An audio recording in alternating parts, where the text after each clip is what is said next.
na kura tutajaza. Hii kura hii tutajaza. Usijali, kura itajaa. Sitajaa.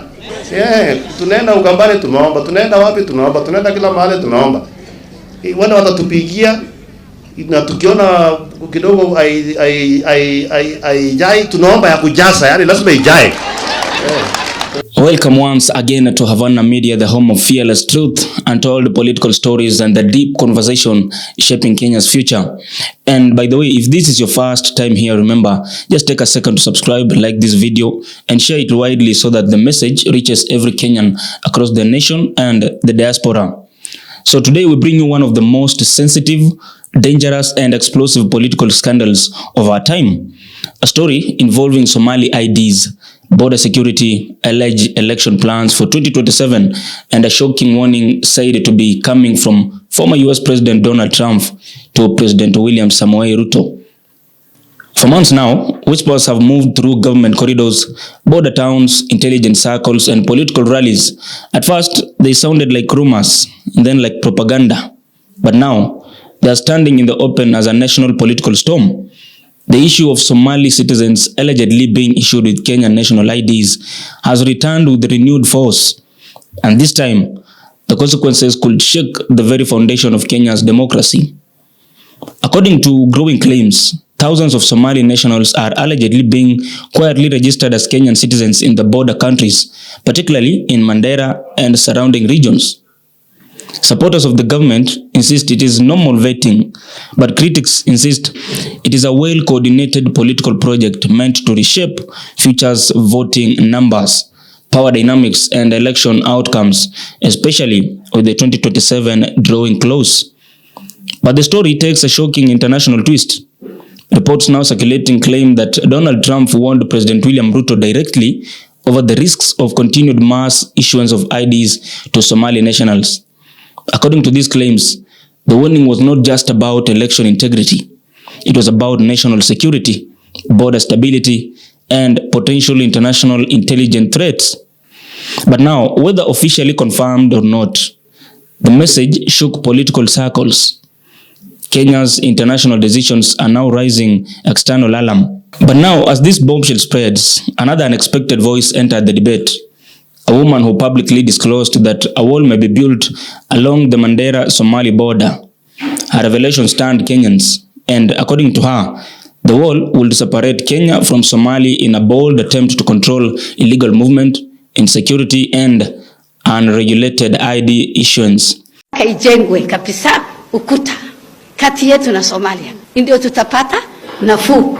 Ikijengwa ile kitu ambayo haiwezi kuvunjwa, tutapata nafuu.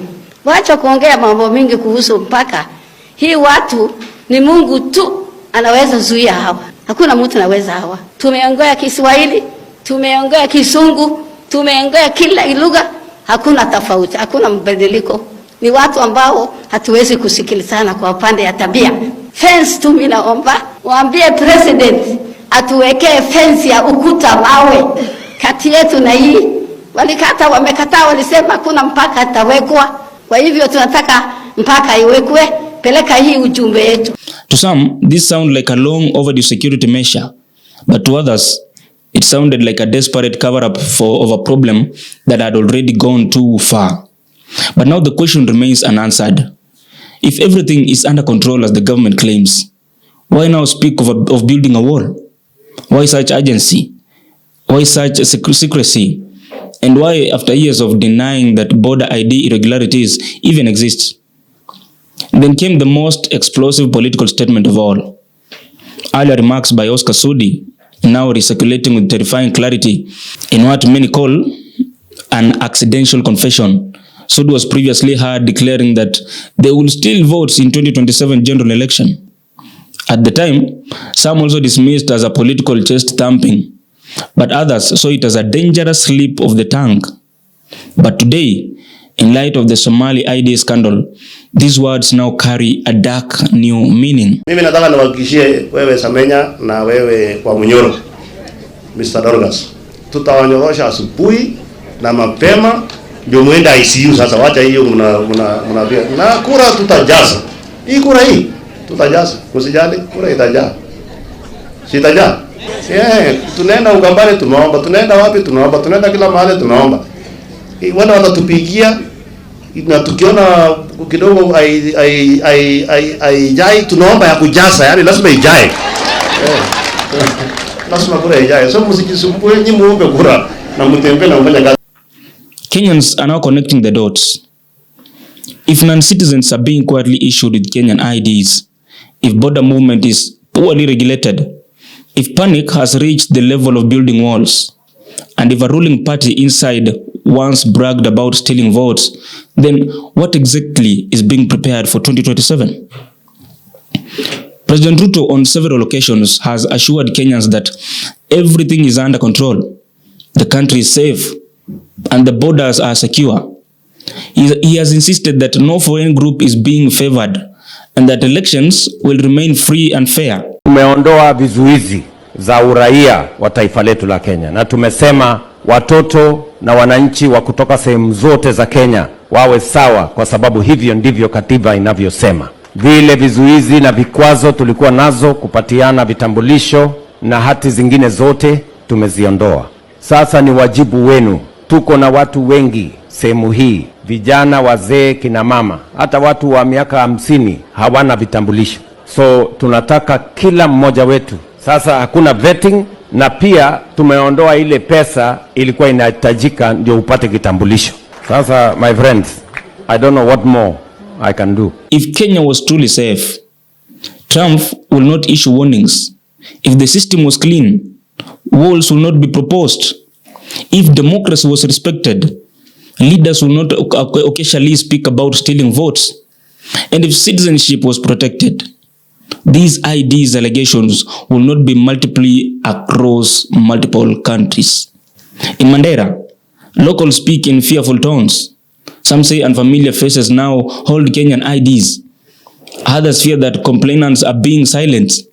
A political silence hangs over their tones. A silence mixed with fear, confusion, and powerlessness. Residents ask one simple question. If citizenship loses meaning, what remains of the republic?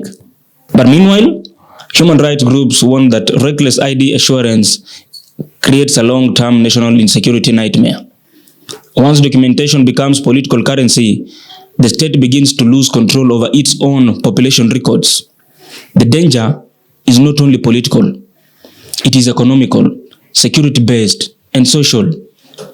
Armed conflict, illegal networks, and foreign infiltration all thrive where identity systems collapse. Are these warnings the last chance to defend democracy? Or are the voices crying in the wilderness while the machine moves silently forward? The question is Kenya truly safe as the government claims? Or is 2027 already being scripted behind closed doors? We leave that heavy question with you today. But remember, if you really believe in fearless journalism, like this video, subscribe to Havana Media and share the story widely. Your voices matters. Your vote matters. And your silence could be the one thing they are counting on. My name is Oduor Billy. Until next time, make sure that you stay alert, stay informed, and never fear the truth. Bye-bye.